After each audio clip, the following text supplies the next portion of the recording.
ak ñetti blouson ak ñetti saaku ceeb ñetti saaku ceeb 65 000 ak ñetti blouson premier jour ñetti saaku ceeb ak benn blouson deuxième jour beneen nag ak 35 000 ak benn blouson troisième jour ñaari nag ak 30 000 ak benn blouson saaku ceeb Kër Mama Lamine du 28 au 30 mai Inch'Allah. Dina gañe suba lay commencé.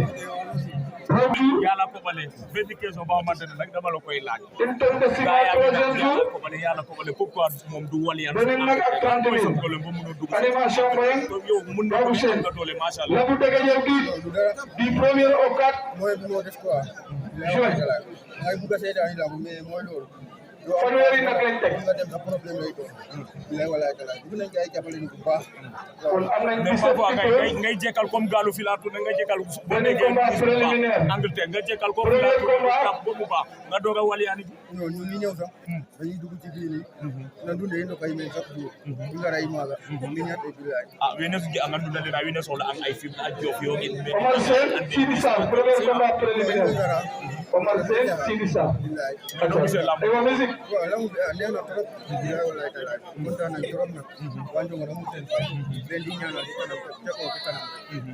ñaata combat nga am taw fi am pour aw ma kaat ki nga waga dajal xam nga ko bàyyi ko non xam naa ko nii rek mos ngeen daje loolu la confirmé de nee na mosoo leen daje mais loo koy yebal nag nee na combat bi du yomb de non comme daf rek dañuy daal inshallah nga jékki-jékki daan demi final nga taxaw ne li nekkoon ci man deñ na ndax da nga amoon tolof tolof fan mooy loolu quoi di jàppale sport bi yaa ma gën a xam kon depuis comme léegi dafa sotti non def nañ sorti la mais affaire bi moo xawoon a tàkk quoi mais sant yàlla rek looy wax waa Mbulum ak waa Njongoon ak aussi waaw waa Mbulum maa ngi leen di jaar bu baax ñu mel ni sama gannaaw yi ñu may jàppale bu baax ba ma seen fay sama mbokk yi daal maa koy jaar ko lu bëri di lay walaay talaay ñu ko mos ak alaaji wala ka bëri fois ak lay bari ko maa ngi di jaar bu baax di leen di ñaanal di ko jàkkaat loolu ma seen ak booy may taxaw nii maa ngi di sant bu baax yow ma seen fay parce que buy métti ñu ngeen man buy neex tamit ñu ngeen man yow ma seen fay di leen di ñaanal rek dañ bëgg ñoo ñoo ngi lay souhaiter bonne chance bonne chance gars yi kon waa Mbulum képp kuy ñëw Mbadou mbaa nga nekk secteur bu jafe-jafe jàppale leen booy bi kon dégg ngeen lu mu wax moyens yi ñoo des to booy bi am na talent macha allah am na doole mun na bëre to bu safalee mu neex waaw bu bëree mu neex nga Angleterre amateur yi dañ ko soxla foofu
Give